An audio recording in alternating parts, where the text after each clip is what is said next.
Let's mic history को जानो।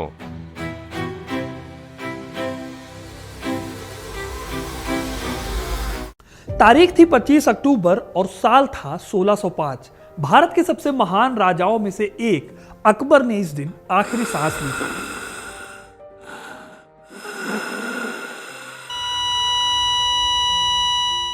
अकबर ने लगभग 49 सालों तक शासन किया था। इस दौरान उन्होंने भारत के एक बड़े हिस्से को जीता और मुगल साम्राज्य में मिला लिया। अकबर वो राजा थे जिन्होंने मुगल साम्राज्य को मजबूती दी थी। उनके लिए फैसलों ने आगे आने वाले मुगल बादशाहों के लिए रास्तों को आसान किया था। लेकिन भारत सहित दुनिया के सबसे बड़े राजाओं में से एक में शुमार अकबर, इनके भी आखिरी दिन दिक्कतों और झंझटों से भरे हुए थे। अपनी जिंदगी के आखिरी पलों में अकबर की मौत अकेले ही घुट घुट कर हुई।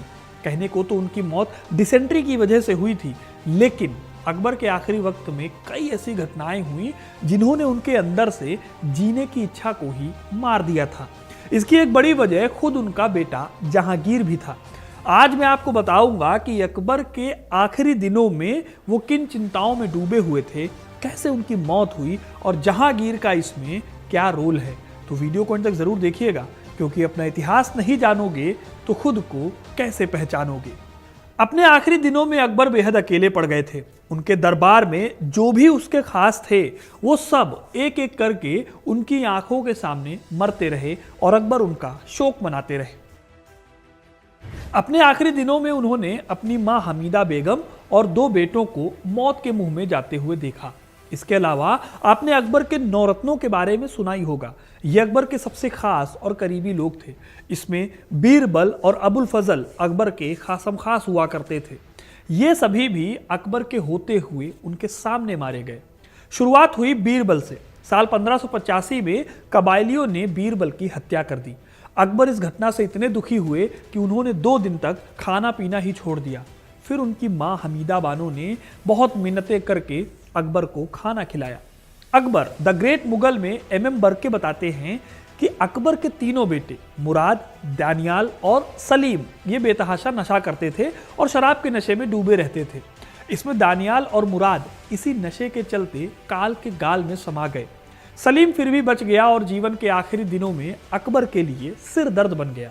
जहांगीर या सलीम के मामले में अकबर एक पिता के तौर पर पूरी तरह से फेल हो गए थे।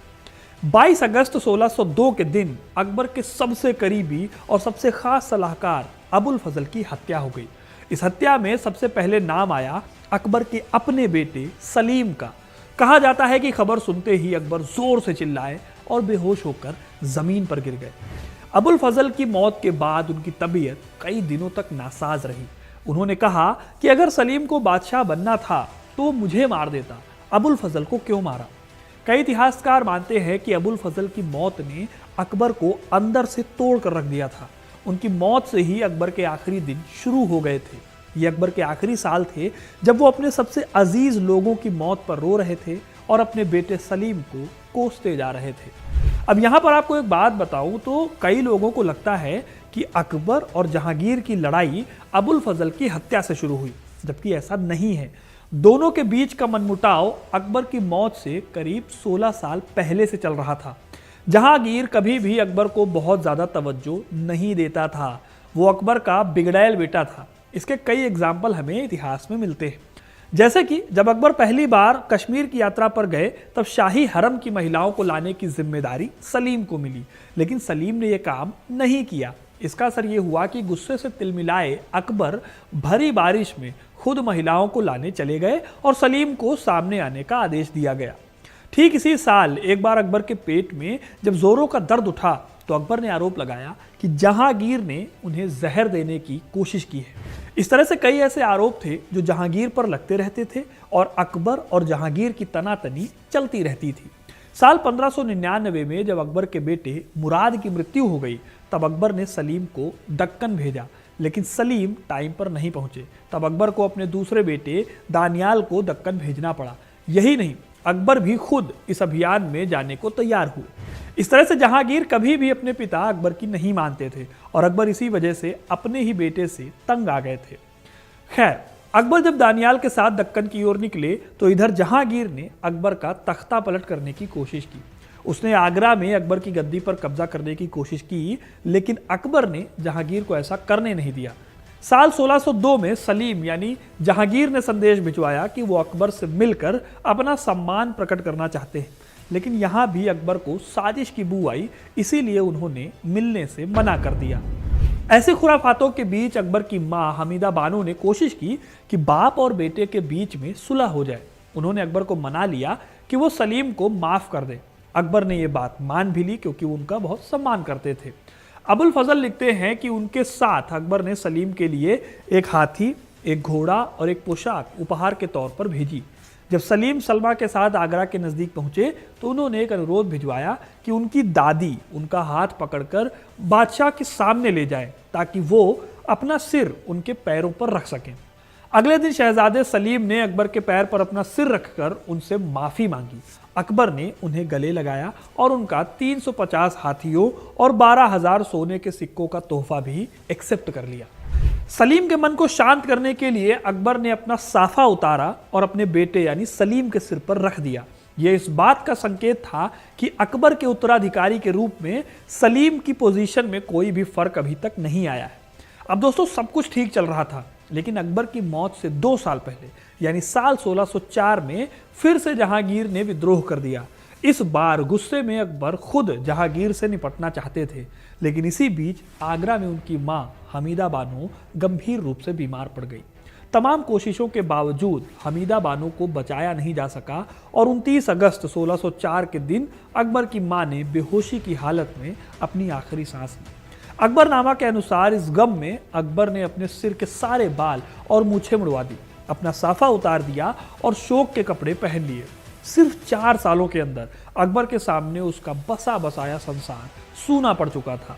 खुद की मां, 2 बेटे और बेहद खास सिपहसालार अब उनके साथ नहीं थे।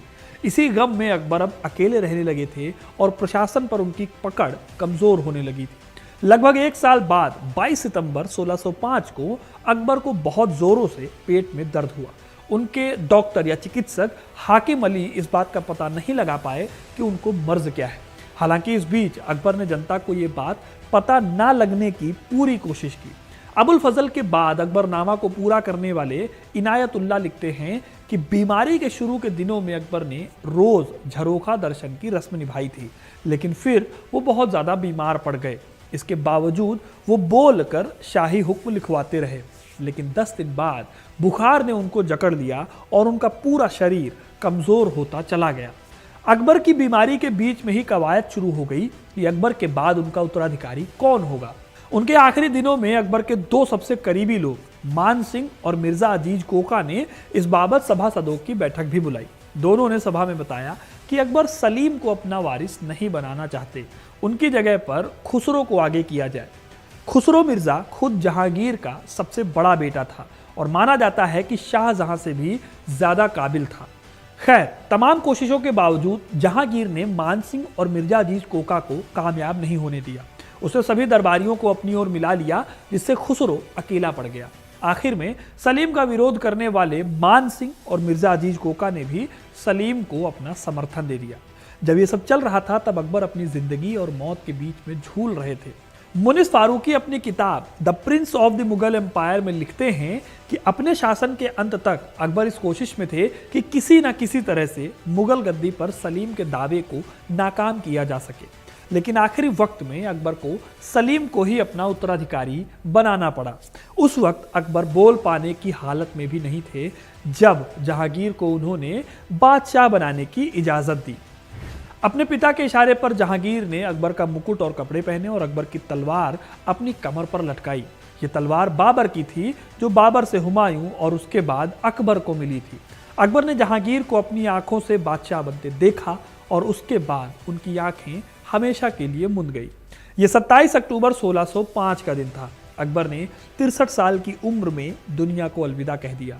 13 साल की उम्र में बादशाह बनने वाले अकबर ने कुल 49 सालों तक भारत पर राज किया था। उन्होंने मुगल बादशाहत को वो धार दी जिसके बलबूते पर साल 1857 तक मुगल इस देश की राजनीति का हिस्सा बने रहे। तो दोस्तों, ये थी कहानी कि कैसे अकबर के आखिरी दिन बीते। आपको ये कहानी कैसी लगी कमेंट करके ज़रूर बताइएगा। वीडियो को लाइक और शेयर करें। ऐसे ही तमाम इंटरेस्टिंग कहानियों के लिए हिस्ट्री कनेक्ट को सब्सक्राइब ज़रूर करें। धन्यवाद।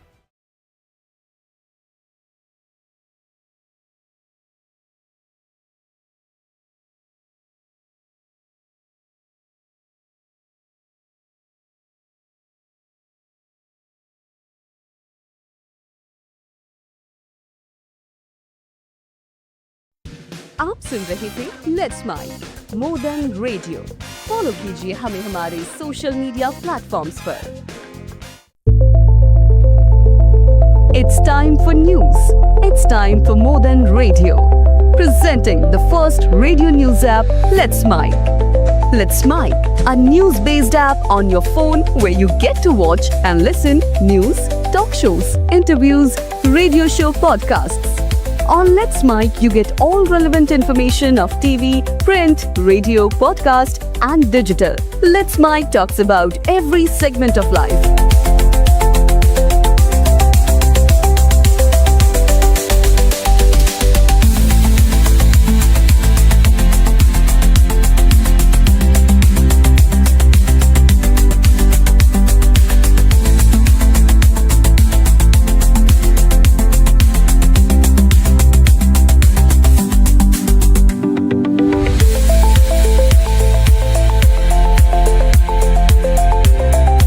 Download the app now from Play Store. Available both on Android and iOS mobile phones. Follow us on YouTube, Instagram, Twitter, LinkedIn, Facebook, Telegram, WhatsApp, Snapchat. Let's talk, let's connect, and let's mic.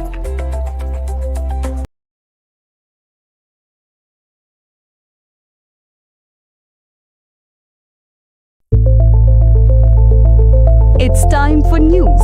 It's time for more than radio. Presenting the first radio news app, Let's Mic. Let's Mic, a news-based app on your phone where you get to watch and listen news, talk shows, interviews, radio show podcasts. On Let's Mic, you get all relevant information of TV, print, radio, podcast, and digital. Let's Mic talks about every segment of life.